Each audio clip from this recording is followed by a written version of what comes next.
আসসালামু আলাইকুম। কে.এস. রহমান ইউটিউব চ্যানেলের পক্ষ থেকে সবাইকে স্বাগতম। আশা করি সবাই ভালো আছো।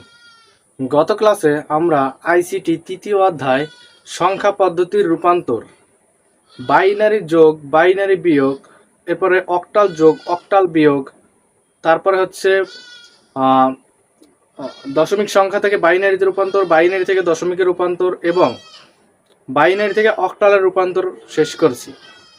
এখন আমরা অক্টাল থেকে কিভাবে বাইনারি সংখ্যায় আসতে হয় সেইটা শিখব। তো চলো দেখা যাক।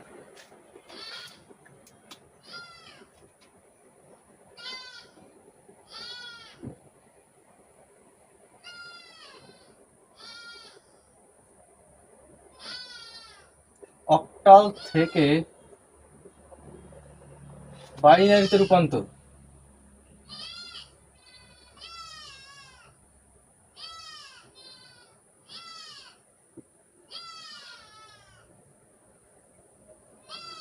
অক্টাল থেকে বাইনারিতে রূপান্তর। এখন আমরা একটা যদি অক্টাল সংখ্যা নিতে চাই, তো তখন আমাদের কি করতে হবে? অক্টাল সংখ্যা সর্বোচ্চ সংখ্যা হচ্ছে 7। 0 থেকে 7 পর্যন্ত যে সংখ্যাগুলো আছে এর মধ্য থেকে আমাদের একটা সংখ্যা নিতে হবে। দেখো, যদি আমরা 0 থেকে 7 পর্যন্ত একটা সংখ্যা নিই, সেগুলো কি হইতে পারে? 6, 7, 2, 5, 0। ঠিক আছে, ধরো এই যে একটা অক্টাল সংখ্যা। এবার এই সংখ্যাটাকে যদি আমরা বাইনারিতে রূপান্তর করি, তো কি ধরো প্রশ্নতে বলা হলো এই সংখ্যাটাকে বাইনারিতে রূপান্তর করো, এতকে বাইনারিতে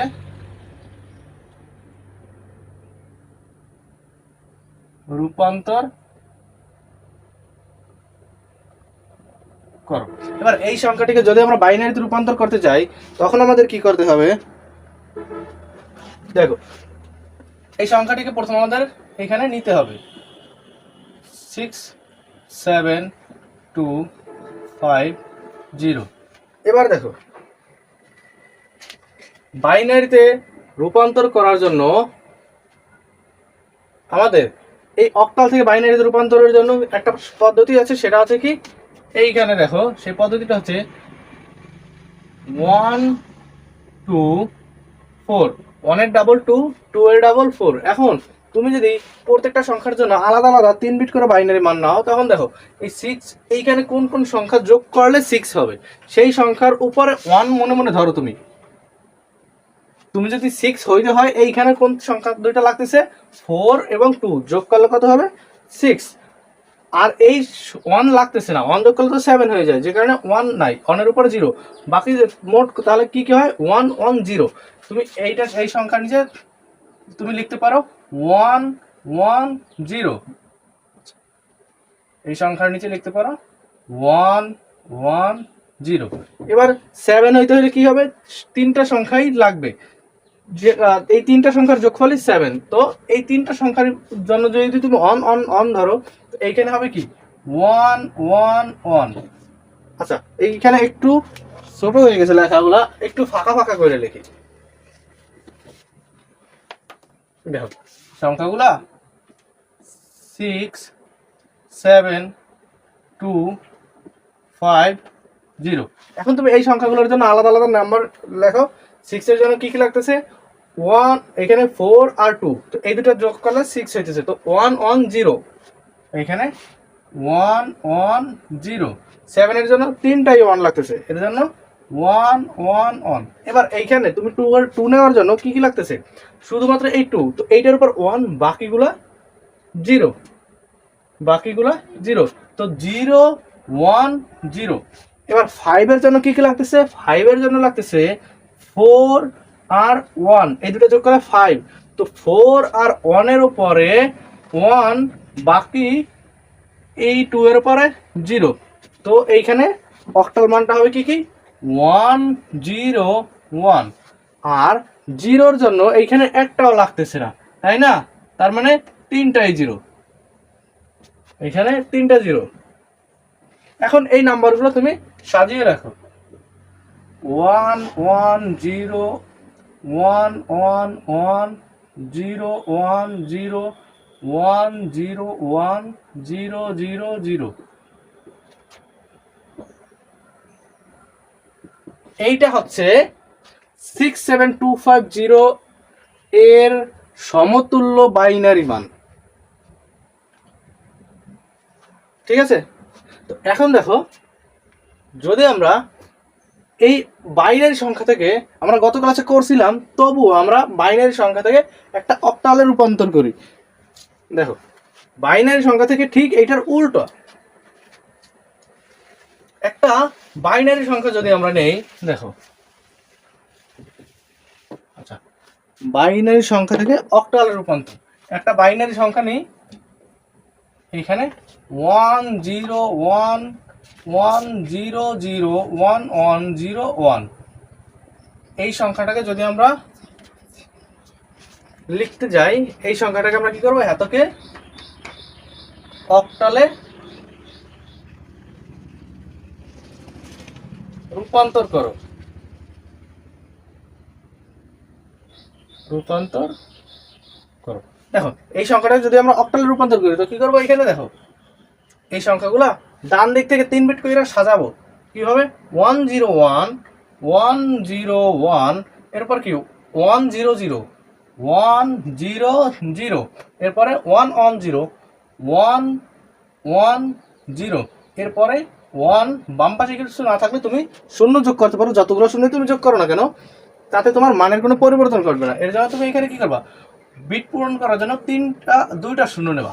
এখন তোমার 3 বিট করা হয়েছে, এখন তুমি করবা কি, এইখানে আবার সেম একইভাবে 1 2 4 এই প্যাটার্নের উপরে তুমি যদি এই নাম্বারগুলো তুমি যদি বসাও তখন কি করবা, দেখো এইখানে 1 আছে কোন সংখ্যার উপর, 1 আছে শুধুমাত্র এই 1 এর উপর, বাকি দুটোর উপর 0। তার মানে কি এখানে যদি 001 হয় এই মানটা কত হবে, শুধুমাত্র 1। এবার সেম একইভাবে এই মানটা যদি তুমি এখানে বসাও তখন কি হবে, এখানে হবে 011, অর্থাৎ 2 এবং 1 এর যোগফল যা হবে সেটা হচ্ছে এই ডিজিটের নাম্বার। এবার দেখো এইখানে 3, এবার সেম একইভাবে 001 এখানে তুমি সাজাও,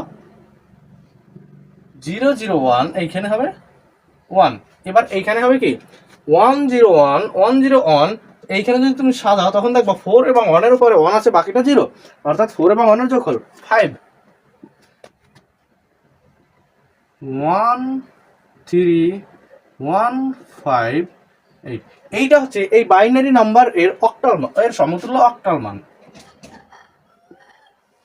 আশা করি বাইনারি থেকে অক্টাল রূপান্তর এবং অক্টাল থেকে বাইনারিতে রূপান্তর তোমরা বুঝতে পেরেছো। আচ্ছা এবার আমরা যদি একটা সংখ্যা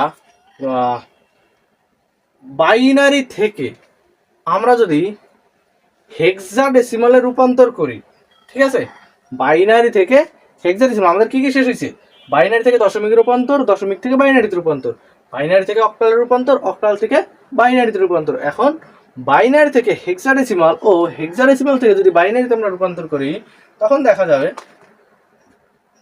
কি হয়, দেখা যাক। এবার ধরো এই যে এই সংখ্যাটাকে যদি আমরা বাইনারি এইখান থেকে যদি আমরা অক্টালে না করি, এখানে যদি এখন যদি আমরা হেক্সাডেসিমালে রূপান্তর করি, দেখো কি হয়, হেক্সাডেসিমালে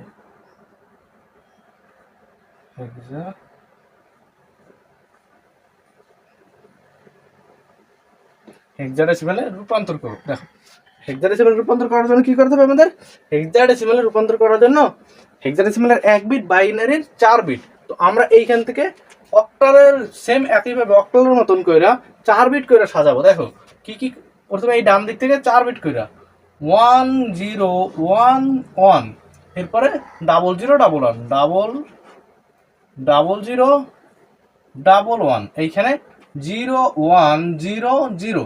এখন এইখানে আমরা কি করব, যখন আমরা বাইনারি থেকে হেক্সাডেসিমালে যাব তখন এইখানে 4 বিট করে সাজাবো। এইখানে 1 2 4 8, দেখো অক্টালের সর্বোচ্চ সংখ্যাটা কত, 15। এইখানে এইগুলো যোগ করলে কত হবে, দেখো এখানে 8 আছে 12 আর 2 14 আর 1 15, তার মানে আমাদের 15 পর্যন্তই আছে।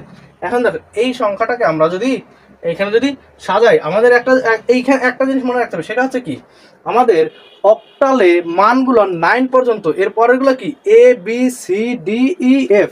তো আমরা খাতার কর্নার একটু রাফ করে নেব, সেটা কি, এ ইজ ইকুয়াল টু কত, A is equal to 10, B is equal to 11, C is equal to 12, D is equal to 30, E is equal to 14, F is equal to 15। এখন দেখো এই সংখ্যাগুলো আমাদের এই মানটাকে যদি আমরা এইটার উপর বসাই তখন 1 আছে কিসের উপর, 8 এর উপর, 4 এর উপর, এইখানে 0, এইখানে 1, তো যেগুলোর উপর 1 থাকে সেগুলো যোগ করব। তো দেখো 8 আছে 12 আর 1 13, এবার 13 এইখানে 13-র সমতুল্য হেক্সাডেসিমালের মান কি, 13-র সমতুল্য হেক্সাডেসিমাল মান হচ্ছে ডি, এটার মান হবে কি ডি। এবার এইটা আবার যদি এইখানে যদি বসাই তখন দেখো 1100 যেগুলো কত 12, এবার 12-র সমতুল্য হেক্সাডেসিমাল মান হচ্ছে সি, এটার মান হচ্ছে সি। এইটা আছে কি কি, এইটা আছে হচ্ছে 0010, এটার মান হচ্ছে 2, 2 এর সমতুল্য বাইনারি মান তো আর কি হেক্সাডেসিমাল মান 2। এইটা হচ্ছে কি বাইনারির, এই বাইনারি এর সমতুল্য হেক্সাডেসিমাল মান, এখানে কি হবে 60, এটা হচ্ছে অ্যান্সার। এখন দেখো এইটা কি হলো, বাইনারি থেকে আমরা হেক্সাডেসিমাল রূপান্তর করলাম, আমরা আরেকটা বাইনারি থেকে হেক্সাডেসিমাল রূপান্তর করি যেইটা কিনা আমাদের কোন সংখ্যার মাঝে যদি দশমিক থাকে তখন কি করব। দেখো এখানে একটা বাইনারি মান 1011110011.1, আচ্ছা এই যে এই বাইনারি সংখ্যাটাকে আমরা হেক্সাডেসিমালে রূপান্তর করব। হ্যাঁ, তো কে আমরা কিসে রূপান্তর করব, যদি আমরা হেক্সাডেসিমালে রূপান্তর করি তো দেখো এখন এইটাকে যদি আমরা হেক্সাডেসিমালে রূপান্তর করি কি করব, প্রথমত এই মানগুলা যেহেতু হেক্সাডেসিমালের কয় বিট, হেক্সাডেসিমালের 1 বিট, বাইনারির 4 বিট, তো আমরা এই দশমিকটাকে আগে আমরা এখানে বসাবো, এরপরে এই দশমিকের বাম পাশে যে সংখ্যাগুলো সেটি বাম দিকে 4 বিট করে যাবে, 1001 1001, এরপরে 1011 1011 1011, এরপরে 1101, এরপরে সেম একইভাবে এই দিকে ডান দিকে এইখান থেকে যাবে দশমিকের পরে ডান দিকে 11010100, ঠিক আছে। ডান দিকে দশমিকের পরে ডান দিকে যতই শূন্য বসাইলে, ডান পাশের সংখ্যার পরে শূন্য বসাইলে তার কোনো মানের কোনো পরিবর্তন ঘটে না, এই কারণে হেক্সাডেসিমাল যেহেতু 4 বিট তাই আমরা 4 বিট পূর্ণ করার জন্য ডান পাশে একটা শূন্য যোগ করলাম। এখন দেখো এই মানগুলোকে যদি সেম একইভাবে এইটার উপর বসাও তখন কি হবে, এখানে মানগুলো কি হবে, দেখো মানগুলো হবে এই মানটাকে যদি আমরা বসাই তখন হবে 1011, অর্থাৎ এই এবার যে সংখ্যাগুলোর উপর 1 থাকবে সেইগুলো যদি আমরা যোগ করি দেখা যাবে কি, দেখা যাবে 8 আর 2 10 আর 1 11, 11 এর সমতুল্য হেক্সাডেসিমাল মান কি বি, এটার মান হচ্ছে বি।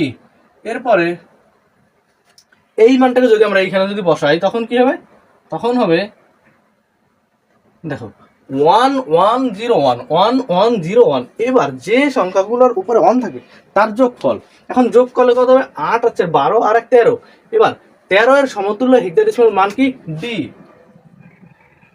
তারপর আছে কি 1001, অর্থাৎ 1001 যে সংখ্যাগুলোর উপর 1 থাকবে তার যোগফল করলে কত হয় 8 আর 1 9, এটার মান কত 9, এরপরে দশমিক, তারপরে 1101 অর্থাৎ 13 এর সমতুল্য হেক্সাডেসিমাল মান কত ডি, আর এইখানে আছে কত এবার 4, অর্থাৎ এখানে 0100, অর্থাৎ 4 এর উপর 1 আছে, এইটার মান হচ্ছে 4। এবার এইটা যদি আমরা সাজাই লিখি কি হয় বি ডি 9 ডি 4, অর্থাৎ এইটাই হচ্ছে এই বাইনারি এর সমতুল্য হেক্সাডেসিমাল মান।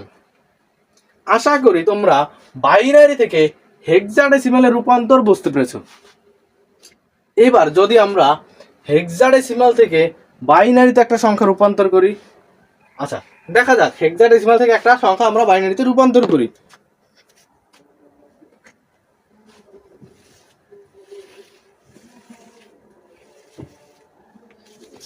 এখন হেক্সাডেসিমাল থেকে বাইনারিতে রূপান্তরের জন্য কি করব, হেক্সাডেসিমাল মানগুলো কি কি, 0 থেকে 9 পর্যন্ত এবং পরের 6টি সংখ্যা A B C D E F. তো আমরা এখানে লিখতে পারি B A F two 9 dot C six two A. আচ্ছা, এখন দেখো এইটা আছে কিসে, এখানে কিছু এইটা যদি আছে, এইটা আছে হচ্ছে হেক্সাডেসিমালে, তোকে বাইনারিতে রূপান্তর করো, বাইনারিতে রূপান্তর করো। এই সংখ্যাটাকে যদি আমরা বাইনারিতে রূপান্তর করি তখন দেখো,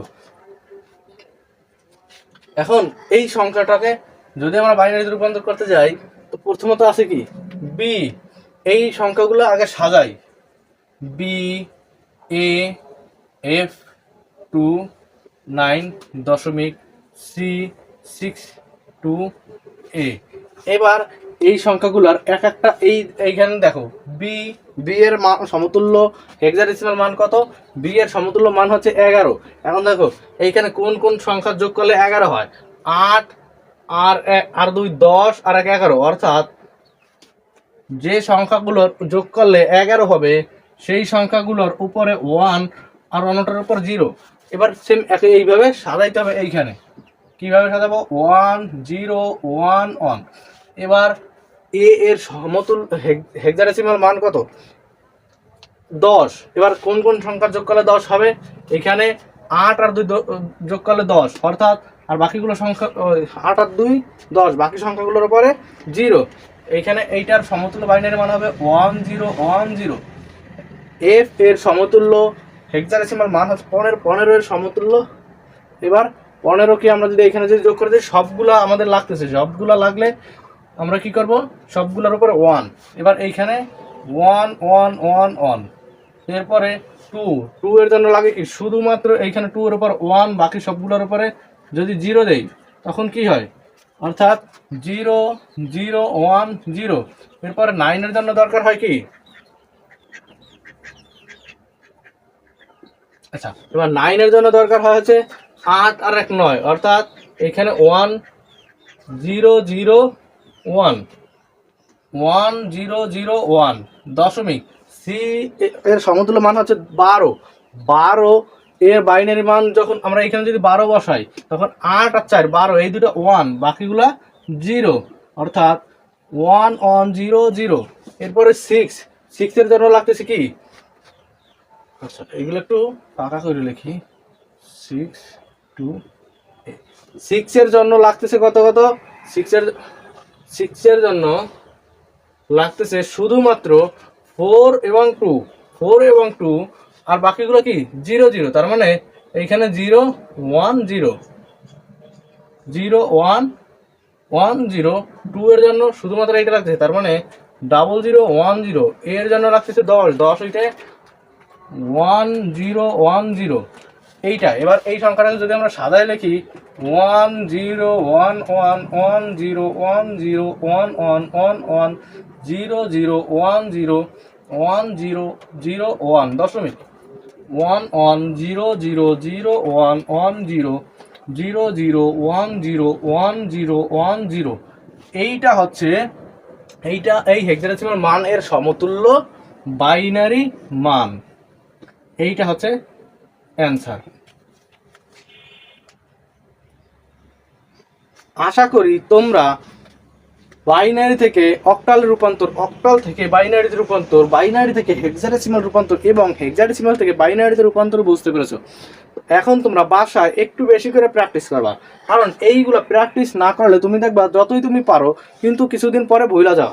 তো প্র্যাকটিস করার সাথে সাথে একটা নোট খাতায় নোট করে রাখার চেষ্টা করবা, কারণ পরীক্ষা খাতায় তুমি যতই পারো না কেন সব কিছু তুমি ওই একই রাত্রে তুমি পড়া যাইতে পারবা না। তখন তুমি যে টপিকটা না পারবা ওই টপিকটাই শুধুমাত্র তুমি একবার দেখলে তোমার হয়ে যাবে, কারণ তোমার তো সব কিছু পারাই থাকবে। তুমি শুধু কি করবা, ওই রাত্রে শুধুমাত্র একবার দেখবা।